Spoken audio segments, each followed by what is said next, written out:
You are a part of the industry from past 17 years, right? 17 years या मेरा actually कोई plan था ही नहीं लाइफ में, क्योंकि मैं ऐसा इंसान हूँ ना, मैं गो विद द फ्लो जाता हूँ। मुझे कल का नहीं पता क्या होने वाला है, मैं आज का देखता हूँ। तो वो करते करते मैं यहाँ तक अब तक पहुंचा हूँ। तो मतलब वो 12 साल का बच्चा यूट्यूब पे देख के वो सेम चीज कर रहा है घर बैठे, ये मेरे टाइम पे पॉसिबल नहीं था। डे वन से जब आपने स्टार्ट किया तो एक एक जर्नी अब यहाँ तक आप पहुंचे, वो पूरा एक आपको एक फ्लैशबैक आएगा माइंड में कि फाइनली कि I have achieved something.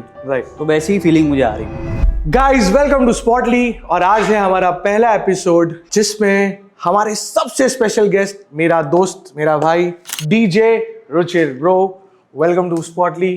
Thank you so much for having me. Thank you for giving us your time. I know तू बहुत बिजी रहता है शोज में। नहीं so to start off with the podcast, I want to introduce you to people. Most of the people in India know about DJ Ruchir because भाई का अभी recently एक mashup hit हुआ है which was Levitating by Dua Lipa and वो लड़की जो सबसे अलग है. So भाई, how has the journey been अब तक and how do you feel कि अचानक से ये गाना इतना वायरल हो रहा है? पहले बात तो thank you for having me on the show. Pleasure. और मैशअप का बात करूँ तो कॉन्सर्ट हुआ है दिवा लिपा का, उसके बाद से तो काफ़ी मेरे सपोर्ट मुझे मिल रहा है, मैसेजेस आ रहे हैं काफ़ी। और क्रेजी था, December month was like very crazy. काफ़ी सारे मेरे शोज मैंने किए, बहुत सही। बट भाई, हाउ डू यू फील, मतलब you are a part of the industry from past 17 years, right? 17 years, yeah, correct. 2007 से भाई तुमने स्टार्ट किया. You started off as a DJ. You also are a music producer. मतलब तुम इतने multi talented हो, and you've been working with versatile artists भाई. You've worked with बादशाह, जॉनीता, melody and many more to name. Right. तो bro, how does it feel कि you've been, मतलब वो एक वायरल गाना जो हर आर्टिस्ट का डिजायर करता है कि यार एक गाना तो मेरा हो जाए. Correct. And when you get that thing overnight, what is that feeling, bro? Feeling तो मतलब कैसे बताओ, बहुत ही एक तो अच्छी फीलिंग है। हाँ. दूसरी बात है कि आपको एक पूरा फ्लैशबैक आता है पूरे आपके करियर का। डे वन से जब आपने स्टार्ट किया तो एक एक जर्नी अब यहाँ तक आप पहुंचे, वो पूरा एक आपको एक फ्लैशबैक आएगा माइंड में कि फाइनली कि आई हैव अचीव्ड समथिंग।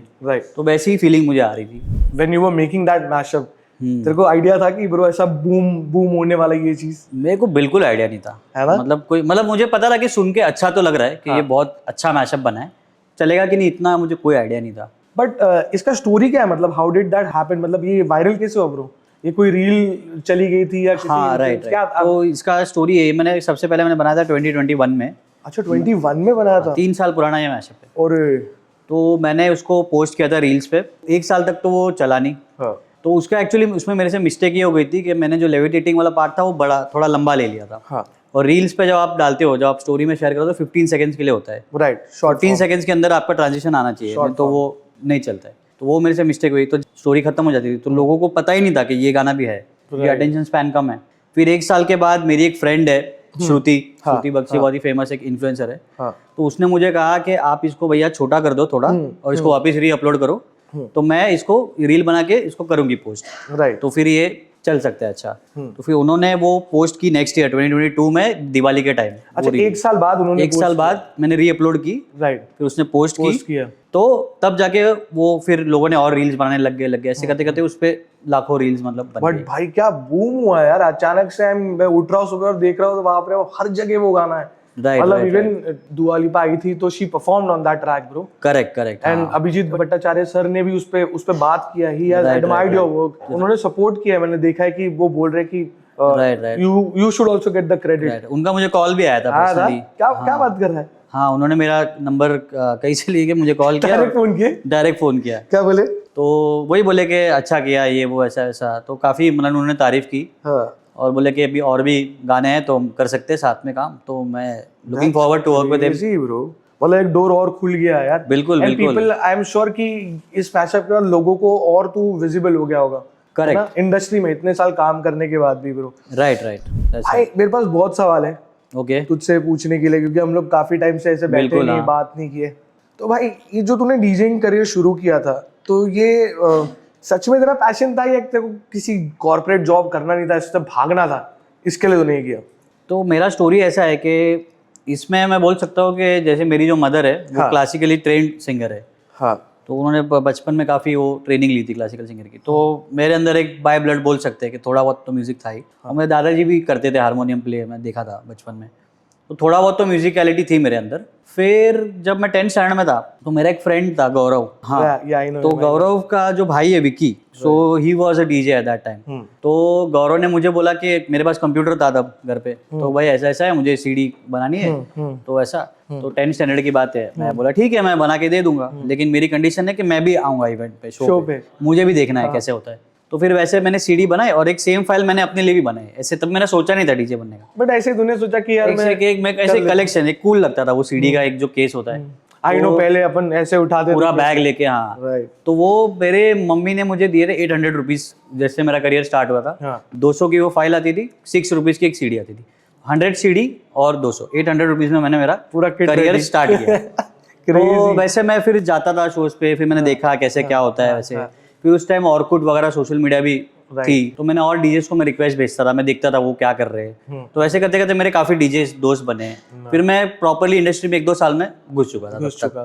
तो बोल सकते हैं कि म्यूजिक ने मुझे चूज किया, ऐसा बोल सकते हैं काइंड ऑफ। पर मेरा कोई ऐसा प्लान नहीं था, मुझे आइडिया भी नहीं था, बट मुझे इंटरेस्ट पहले से था। जैसे रीमिक्सेस आते थे सब, डीजे सुकेतु, अकील, इनके तो सुन के वीडियो में भी आते थे वो, तो मैं थोड़ा वाह यार ये कितना अच्छा है ब्रो। मैंने तेरे वो रिमिक्सेस भी, मतलब जब तो हम लोग तो बहुत स्टार्टिंग से हम लोग एक दूसरे को जानते हैं। यू रिमेंबर तेरा वो रिमिक्स था सोल्जर बॉय और जरा जरा, किस मी थ्रू द फोन और जरा चला था, हाँ राइट। भाई उसके बाद लोगों ने कितने बनाए यार। तो आई हैव नोटिस्ड कि तू पहले से ही you have that you know musical sense and you are very creative and innovative. मतलब तू कुछ ना कुछ एक्स्ट्रा करता रहता, ट्राई करता रहता, नया नया चीजें, you keep on trying, right, correct, that makes you different bro. Yes.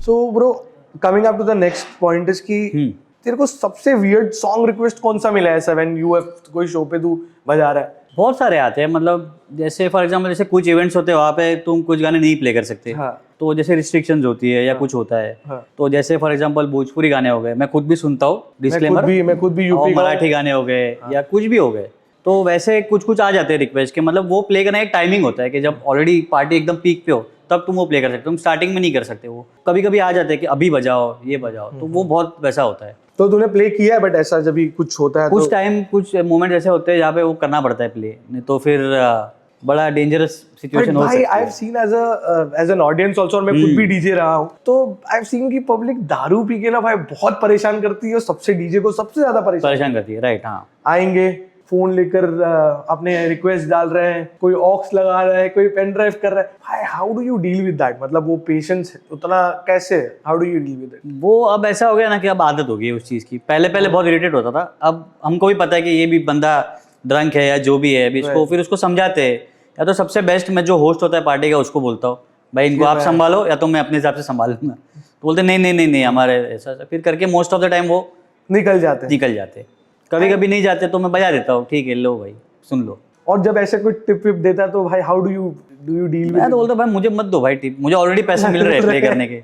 But that is also weird. मेरे को ऐसा थोड़ा सा वियर्ड लगता है कि आप बजा रहे हो आके कोई 100 रुपए। नहीं ऐसा, मतलब ठीक है वो अपनी खुशी से देते हैं, उनको मैं भी पता नहीं है पीछे का क्या होता है सीन, तो मैं बोलता हूँ, मैं मना करता हूँ, फिर भी वो रिक्वेस्ट कर बोला रख दो फिर यहाँ पे, मुझे मेरे हाथ में मत दो, फिर वो मैं बांट देता हूँ जो भी है साउंड टीम ये वो। राइट। एंड भाई विद, जब हम शराब की बात कर रहे हैं तो मुझे एक चीज जाननी थी कि यार आज के टाइम पे ना हमारे यूथ में अल्कोहलिज्म ज्यादा हो रहा है। अल्कोहल पीने वाली जो हमारी यूथ है ना वो ज्यादा बढ़ रही है। Everybody is getting into that drinking culture, right? मतलब आज के टाइम पे if you are not drinking you are not cool. हाँ सही बात है ना? तो as an artist how do you see this situation and how do you react on it कि यार शराब पीना जरूरी है नेटवर्किंग करने के लिए? मैं ये बोलूँगा कि ज़रूरी तो नहीं है, फर्स्ट एंड फॉरमोस्ट ये पर्सनल चॉइस होती है। अब किसी को पी के कॉन्फिडेंस आता है, किसी को नहीं आता है। मैं बहुत लोगों को जानता हूँ जो पीते ही नहीं है लाइफ में, लेकिन उनका नेटवर्किंग स्किल्स बहुत नेक्स्ट लेवल है। कुछ लोग हैं जो रोज पीते हैं लेकिन किसी से बात नहीं कर पाते। तो ये पर्सन टू पर्सन डिपेंड करता है कि तुम्हारी पर्सनैलिटी कैसी है, तुमको वो सूट होता है कि नहीं। आइडियली आपको नहीं पीना चाहिए, लेकिन कभी कभी ओकेजनली तो पीते हैं लोग, उसमें कोई ये नहीं है। अगर उतना ही हानिकारक होता तो बैन हो जाता। पीर ऐसे भी लोग हैं जो पी रहे काफी साल से, 100 साल जीते, तो पीना बुरी बात नहीं है। मतलब वो आपके ऊपर है, लिमिट में रखो, आप उस चीज को कैसे हैंडल कर रहे हो, तो ये चीज है। मतलब इट्स नॉट कंपलसरी कि आपको पीना ही है। उसको ऐसे बना दिया गया ना कि इट्स अ सोशल ड्रिंक, अगर वो करोगे तो ही नेटवर्किंग होगी। वो है कुछ केसेस में होता है, मतलब बट फिर वो अब आप ऐसे सोचो ना कि अगर कोई आपको फोर्स कर रहा है ड्रिंक करने के लिए, तो वो उस बंदे की कैरेक्टर की बात है कि वो आपको अपने लेवल पे लेके आ रहा है। तो आपको ऐसे लोगों के साथ क्यों उठना बैठना है? आप ऐसे लोग ढूंढो जो बिना पिए या ना पिए भी कर सकते हैं काम, या जिनको कुछ प्रॉब्लम नहीं है। ये पर्सनल चॉइस है, किसी को फोर्स ना मैं करता हूँ ना कोई मुझे करे, मुझे पसंद है। तो ये आपके ऊपर है, आपको पी के अगर अच्छा कंफर्टेबल है तो आप पियो बिंदास।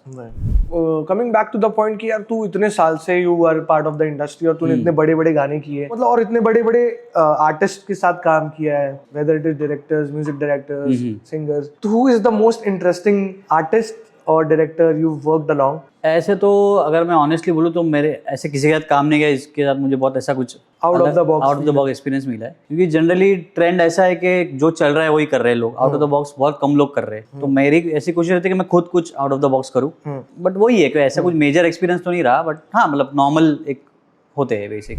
ब्रो, जो दुआ लिपा का कंट्रोवर्सी हुआ था उसमें मैनेजमेंट भी इन्वॉल्व थी, मतलब because you did not gate the credit. I personally feel everybody जो जिसने भी रील देखा है या उसको उस परफॉर्मेंस को देखा है, सबका एक ही बोलना था कमेंट सेक्शन में कि यार आर्टिस्ट को क्रेडिट मिलनी चाहिए थी उस समय। राइट। तो इसमें एक चीज़ है कि एक्चुअली क्रेडिट मिला है देखा जाए तो, कि जैसे वो कॉन्सर्ट का वीडियो अगर आप लोग सुनोगे तो उसमें आएगा, जब वो लड़की जो गाना आता है उसके जस्ट पहले मेरा एक टैग आता है डीजे रुचि, और फिर वो उसने दिया है। हाँ, तो आप फिर से वो वीडियो देखना, उसमें मेरा टैग आता है, बट वो बहुत स्लो है, बहुत ध्यान से ऑडिबल था ही नहीं, सुनने में आता है। हाँ। तो क्रेडिट वाइज तो उन्होंने अपने एंड से कोशिश की है देने की। अब मुझे नहीं पता कि वहाँ पे यूके में, क्योंकि वो यूके बेस्ड है, राइट, तो वहाँ पे क्या सिस्टम होता है, कैसे होता है, राइट। बट मेरा एक ऐसा था कि मुझे एटलीस्ट एक मीट एंड ग्रीट हो जाता, अगर मैं मिल लेता तो एक मुझे भी एक वो मिलता कि एक पुश मिलता, मोटिवेशन मिलता कि यार ठीक है मैंने उस आर्टिस्ट के साथ आई स्पेंड सम टाइम। हाँ, राइट। तो वो मुझे भी ऐसा लगा कहीं ना कहीं कि यार that should have been done and everybody has felt the same thing bro. So bro, one more thing कि क्या आपको लगता है कि बॉलीवुड रिमिक्सेस पे ज्यादा डिपेंड करता है या ये डीजेस का क्राफ्ट का एसेंशियल पार्ट है? डिपेंड करता है। जैसे फॉर एग्जांपल अभी रीमेक्स काफी आ रहे हैं बॉलीवुड में, तो ये गुड भी है बैड भी है। गुड ये मैं इसलिए बोलूंगा क्योंकि पुराने गाने काफी न्यू जनरेशन को पता नहीं है, तो रीमेक बन रहे तो वो वापस पुराने गाने सुनते जाके रिकॉल वैल्यू आ जाती है। और बैड इसलिए कि फिर सब लोग उस पर ही डिपेंड होते हैं। तो एक न्यू म्यूजिक भी करना चाहिए, बैलेंस होना चाहिए दोनों का, ओरिजिनल भी होना चाहिए, रीमिक्स भी होना चाहिए। राइट। और एक डीजे को ओरिजिनल म्यूजिक भी प्ले करने आना चाहिए और रीमिक्सेस भी आना चाहिए, और उसका टाइमिंग पता होना चाहिए, कब कहाँ क्या प्ले करना है। तो it's all about the timing. And bro, सबसे एम्बैरेसिंग ऐसा ऊप्स मोमेंट कुछ हुआ है तेरे साथ जब तू क्राउड के सामने है और तू कहीं प्ले कर रहा था, ऐसी कोई इंसिडेंट? एक बार एक हुआ था सीन, तो मैं थाईलैंड गया था एक शो में प्ले करने, तो मैं एक SSD हार्ड डिस्क यूज करता हूँ, वो ब्लैक कलर की इतनी उसकी साइज होती है, ठीक है। तो मैं प्ले कर रहा था, तो एक बंदा था एकदम ड्रंक, वो आया, उसने वो हार्ड डिस्क निकाल दी चालू शो में, म्यूजिक बंद। वो तो ठीक है, उसके बाद उसने क्या बोला पता है? उसने बोला मेरा पासपोर्ट मिल गया। पासपोर्ट उसका, पासपोर्ट मेरा पासपोर्ट गुम गया है, तो डीजे ने रखा है अपने पास। उसने वो हार्ड डिस्क इतना वो नशे में था, उसने वो निकाल ली और बोला मेरा पासपोर्ट मिल गया। तो अब मुझे समझ में आया मैं उस टाइम हंसूं या गुस्सा करूं। ऐसा हुआ है, मतलब ऐसे लोग होते पार्टी में। बट फिर उसको तूने कुछ बोला नहीं क्या? तेरा हार्ड ड्राइव वैसे SSD निकाल के क्या, वो होश में ही नहीं था, वो चल नहीं पा रहा था बंदा, उसको मैं क्या ही डेटा कुछ वो नहीं हुआ ना? नहीं वो कुछ नहीं हुआ, हो गया नसीब से कनेक्ट, नसीब से तेरा सही था ब्रो। एंड ब्रो, और एक बात मेरे को याद आ रही है कि एक बार मैंने तेरा पोस्ट देखा था फेसबुक पे, तूने डाला था डीजेइंग इज डेड नाउ। मतलब मेरे को समझ नहीं आया bro, you are a DJ and you are saying DJing is dead. हाँ, व्हाट डू यू मीन? मतलब क्या है उसके पीछे का point of view? Dead as in मतलब नॉट लिटरली, बट एक जो एसेंस होता है एक डीजे का, जो एक क्राफ्ट होती है, जो ओरिजिनली एक डीजे का काम क्या होता है कि तुमको सिर्फ म्यूजिक नहीं बजाना है, वो तो तुम स्पॉटिफाई पे भी चला सकते हो। राइट। एक होती है, तुमको एक जर्नी क्रिएट करनी है स्टार्ट टू एंड। अगर 3 घंटे का शो है तो लोगों को, अगर कोई नहीं है डांस फ्लोर पे, तुमको उनको जमा करना है, धीरे धीरे एक experience, end of the night उनको लगना चाहिए कि वाह मजा आ गया। राइट। तो वो अब नहीं रहा है। अब कैसा हो गया, अब बहुत ही ज्यादा ना हाइपर, कैसे होता है, हाइपर एक्टिव डीजेइंग आ गई है कि जैसे बहुत ज्यादा माइक्रोफोन का यूज करते हैं लोग, कूद रहे हैं, चिल्ला रहे हैं, मतलब जबरदस्ती का हाइप कर रहे हैं। Sorry to cut you in between, मैंने एक चीज और देखी कि इन्फ्लुएंसर्स भी डीजे बन रहे हैं भाई। हाँ, तो मैं उनकी बात कर रहा हूँ। तो अब जो इन्फ्लुएंसर डीजे बना है, हाँ, अब डीजेइंग सीखने के लिए एक्चुअल में 2-3 साल देने पड़ते हैं। लोगों को लगता है 2 महीने का कोर्स कर लिया और सीख गए, ऐसा नहीं है। तुमको एक म्यूजिकलिटी समझ में आने के लिए 1-2 साल का तुमको एक्सपीरियंस चाहिए। अब उनके पास तो वो है नहीं, उनको तो वो 1 महीने में कोर्स किया, अब नेक्स्ट मंथ से उनको शोज करके उनको काम चालू करना है। गेस्ट डीजेस का सेट होता है 1-2 घंटे मैक्स। और अभी टेक्नोलॉजी इतनी एडवांस हो गई है कि तुम इजीली बना सकते हो 1-2 घंटे का सेट, बट तुम 1-2 घंटे के उसको जस्टिफाई कैसे करोगे? म्यूजिक मिक्सिंग वो तो तुमने टाइम दिया नहीं सीखने में, राइट। तो वो they are more of entertainers not DJs. मेरे हिसाब से वो रियल डीजेइंग नहीं है। रियल डीजेइंग होती है कि तुम एक म्यूजिकल जर्नी पे लेके जाओ लोगों को। Right right. और डीजेइंग भी एक पढ़ाई है ब्रो। हाँ ऑफ कोर्स इट्स, लोगों को लगता है कि 2 गाने बजा दिए हो कर लिया, गया। नहीं। ऐसे नहीं, ऐसे होता तो हर कोई डीजे उसमें की भी आता है, उसमें टेम्पो भी आ रहा है, टेम्पो आता है, वो एक प्रॉपर एक साइंस है, मतलब देखा Right. जाए तो एक आर्ट फॉर्म है। बट भाई what are the problems that you face as a DJ?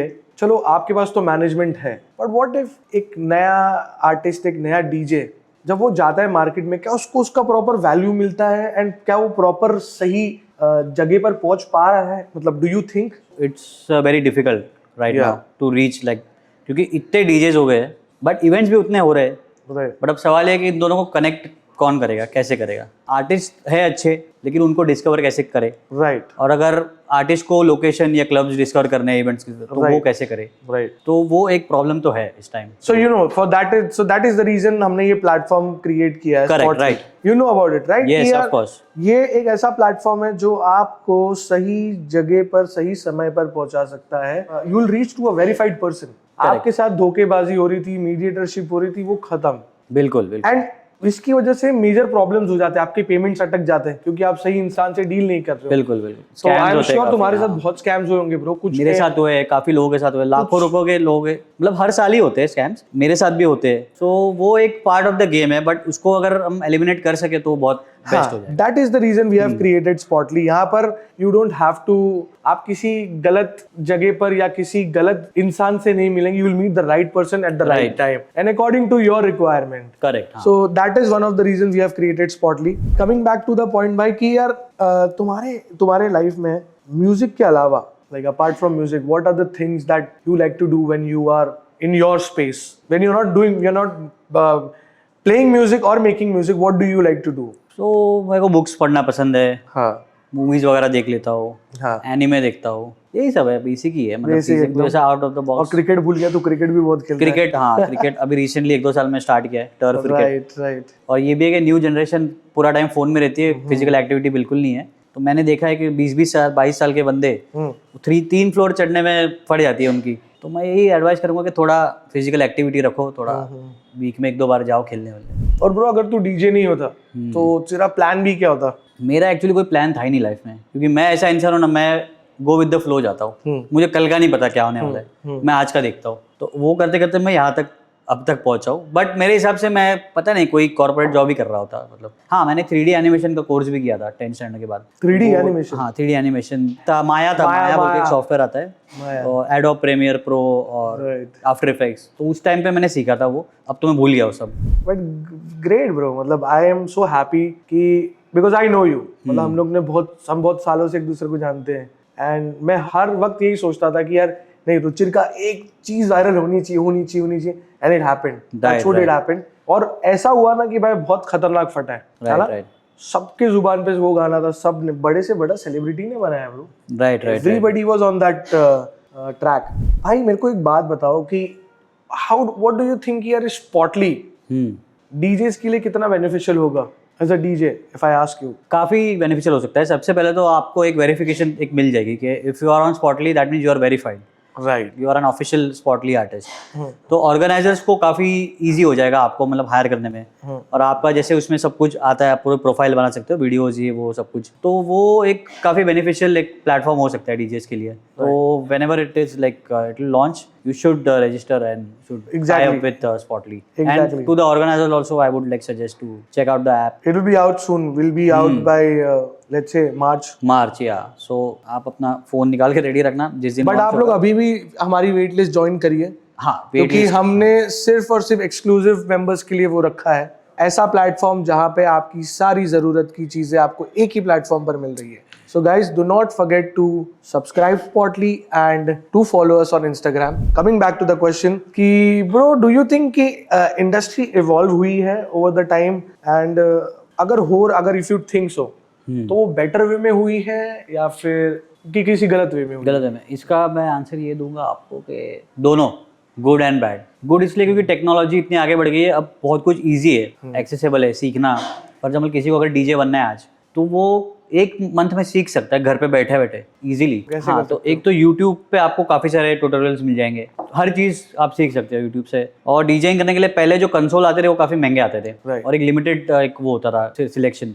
अब कंट्रोलर्स आते हैं, ये वो मतलब बहुत कुछ आ गया है। तो आप एक 25-30,000 स्पेंड करके एक कंट्रोलर खरीद सकते हो और उसको फिर आप प्रैक्टिस कर सकते हो घर पे। अभी मैंने रील देखी थी, कोई डीजे था इंडियन, 12 इयर्स का बंदा है, वो अच्छी खासी मस्त रील्स डालता है मिक्सिंग करके। को अभी नाम याद नहीं आ रहा बट आपको जरूर आएगा वो फीड में। तो मतलब वो 12 साल का बच्चा यूट्यूब पे देख के वो सेम चीज कर रहा है घर बैठे।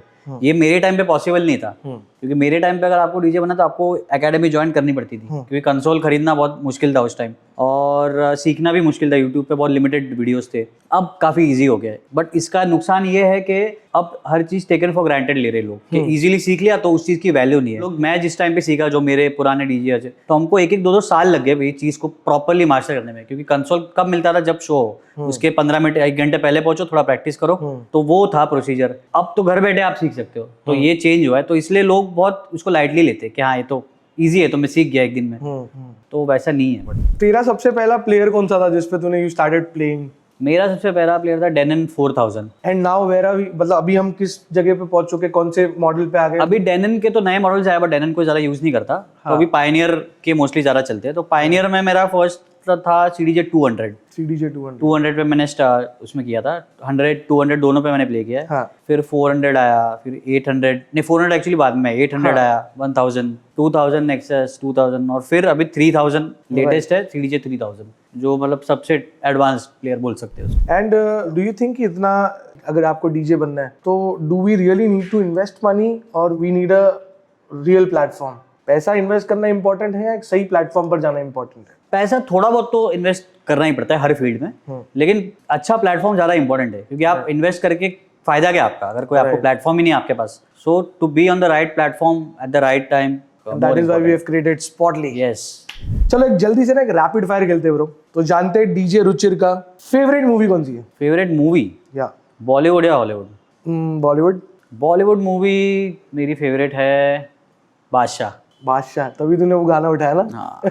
वादों से अपने। वो मूवी जब भी आती है, अरे काफी सारी मूवीज है, फिर हेरा फेरी वगैरह भी, लेकिन वो मूवी बहुत अंडररेटेड बोल सकते हैं। और हॉलीवुड में? हॉलीवुड में काफी है, शॉशैंक रिडेम्पशन नंबर 1। और फेवरेट मील क्या है? What do you like? Street food में सबसे फेवरेट चीज क्या है? स्ट्रीट फूड में तो मैं ज़्यादा उतना खाता नहीं, बट मेरे को चिकन बिरयानी काफ़ी पसंद है। चिकन बिरयानी? वो मैं एनी टाइम खा सकता हूँ। और कहाँ की चिकन बिरयानी पसंद है? कहीं जाके भी अच्छी हो, ऐसा कोई फिक्स वो नहीं है। ओके। जो लोकल शॉप्स होते हैं वो ज़्यादा मेरे को, मैं प्रेफर करता हूँ। एज इन स्ट्रीट पे जो एकदम स्ट्रीट वाले, देसी स्टाइल वाले। देसी स्टाइल, हाँ। And what is your favourite destination travel? Travel अभी तक तो मैं उतना ज़्यादा घुमा नहीं हूँ, लेकिन जितना घुमा उसमें को सिंगापुर एक बहुत अच्छी लगी कंट्री, और दुबई भी अच्छा है। I also want to know your point of view on how do you see success? And तेरे लिए success का मतलब क्या है?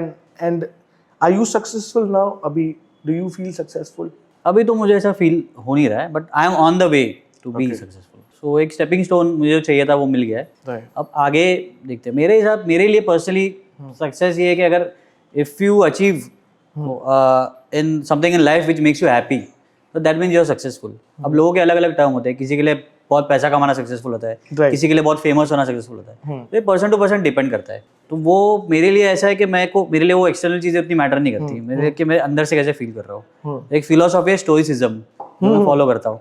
I know. तो स्टोइक, जैसे एक आपने सुना होगा, बहुत Stoic, कोट है। right. हाँ। तो आई एम अ स्टोइक। तो स्टोइसिज्म का मतलब ये है कि जैसे कि बाहर की जो एक्सटर्नल चीज़ें है वो आपके हाथ में नहीं है, लेकिन उस पर आप कैसे रिएक्ट करते हो या आप उस पर क्या थॉट रखते हो वो आपके हाथ में है। तो सेल्फ कंट्रोल जो होता है कि वो एक इंपॉर्टेंट पार्ट है स्टोइसिज्म का, कि आपको अंदर से एक स्ट्रांग रहना है। तो अब ये जैसे मैशअप जैसे वायरल हुआ, तो ऐसा लोगों को लग रहा है कि ये तो बहुत खुश हो रहा है ये वो, बट नेक्स्ट डे में बहुत नॉर्मल था, मतलब मेरे लिए कि चलो ठीक है, अच्छी बात है, फाइनली लोगों को पता चला। बट मैं ऐसा बहुत ज़्यादा कुछ एक्साइटेड नहीं था उस चीज़ को लेके। तो वो मेरी लाइफ की फिलॉसफी है कि आप अंदर से दूसरों को इम्प्रेस करने के चक्कर में मत पड़ो, खुद को देखो क्या आपके लिए अच्छा है। तो मैं ये बोलूँगा, जैसे आजकल शो ऑफ कल्चर बहुत चल रहा है। Okay, coming back to the point, bro, कि if there is one thing that you want to change about the industry, music industry, क्या होगा तेरे हिसाब से वो? मैं तो चेंज यही करना चाहूँगा कि यू शुड बुक पीपल और hire people based on the talent, not based on the social media following. But इसमें अब चीज़ ऐसा है कि वो एक एज एन इन्वेस्टमेंट देखते हैं जब कोई आपको काम दे रहा है या कुछ दे रहा है कि मुझे रिटर्न में क्या मिलेगा। Right. टैलेंट तो 1000 लोगों के पास है बट रीच है 100 लोगों के पास। Business कौन ला के दे रहा है वो बहुत ज़्यादा एक मटेरियलिस्टिक बोलते हैं ना, कैपिटलिस्टिक सोसाइटी हो गई है। मैं उसके अगेंस्ट नहीं हूँ, लेकिन थोड़ा टैलेंटेड लोगों को भी मिलना चाहिए चांस, और टैलेंटेड लोगों को भी अपने आप पे करना चाहिए काम कि अपने अपना वैल्यू कैसे बनाए। कि सिर्फ टैलेंट लेके आप बैठोगे घर के मुझे मिलेगा काम, तो ऐसा नहीं होता है। Right. तो आपको उन लोगों से सीखना है जो अच्छी मार्केटिंग करते हैं, तो उनको आप कर्ज करने से अच्छा आप उनसे सीखो, वो चीज़ आप खुद अप्लाई करो, तो आपके पास तो टैलेंट है ऑलरेडी, तो आप और आगे बढ़ोगे। एग्जैक्टली। बट इंडस्ट्री में ये एक बहुत बड़ा रोल प्ले करता है कि इंडस्ट्री में देखा है मैंने, लोग नीचे बहुत खींचते हैं। They try to pull you down because you know when they know कि you are doing better than them, तो वो आगे जाने देते नहीं है। तो ऐसे टाइम पे don't you think we need a platform बिल्कुल, जहाँ पे आपको लोगों पे आप डिपेंडेंट नहीं हो, you are dependent on your talent, हाँ, where you can showcase your talent on a platform, और उस प्लेटफॉर्म पे आपको सही लोग आकर पिक करें। करेक्ट। हाँ, सो प्लेटफॉर्म जैसे स्पॉटली पे आप अपना आईडी बनाओ, अपना शोकेस करो टैलेंट, आपके जो भी डिस्कोग्राफी है जो भी है। और ये सिर्फ डीजेस के लिए नहीं है कि इज ओपन फॉर एवरीवन, या आप मैजिशियन हो या सिंगर हो या कोई भी आप परफॉर्मर है, If you're a part of an entertainment industry हो, तो you can do that. even like film industry also, if you are a choreographer or if you are a cinematographer, anything, so you can showcase your work, because ये कुछ field ऐसी है जो सिर्फ नाम पे नहीं चलती, इसमें आपको काम भी होना चाहिए अच्छी। Right. तो आपका अच्छा अगर काम है तो आपको जरूर will get hired. Bro, crazy man. मतलब हम लोग पिछले पता नहीं कितने टाइम से बैठे बात कर रहे हैं, हाँ, कितना मजा आया बात करके काफी टाइम बाद, and it was such a pleasure to have you भाई। ऐसे ही आते रहो स्पॉटली। बिल्कुल बहुत मजा आया। और स्पॉटली को प्यार करो, सपोर्ट करो। और स्पॉटली आप वेटलिस्ट ज्वाइन कीजिए, जब भी आएगा आपको डाउनलोड करना है और इंस्टॉल करना है और अपनी प्रोफाइल उस पर अपलोड करो। Yes guys, it's always good to be verified. Yes sir. Instagram पे नहीं, स्पॉटली पे। इंस्टाग्राम पे तो कोई भी हो सकता है। सो थैंक यू रुचिर भाई aka DJ Ruchir for being a part of our first podcast. तो आपसे हमने श्री गणेश किया है। Thank you so much for having me yes sir on your first podcast. So इसी तरह आप भी बैक टू बैक हिट गाने मैशअप्स देते रहिए और हमको भी मौका दीजिए आपको बुलाने का और आपके साथ बात करने का। बिल्कुल। So guys let's end this podcast here. Thank you for watching Spotly. ऐसे ही पॉडकास्ट देखने के लिए please do not forget to subscribe our channel Spotly. Like करिए, शेयर करिए, कमेंट करिए और बेल आइकन दबाइए। इसी तरह हमारे वीडियोस को प्यार देते रहिए। Do not forget to subscribe, like, share, comment and DJ Ruchir, join the wait list and install the app whenever it's out.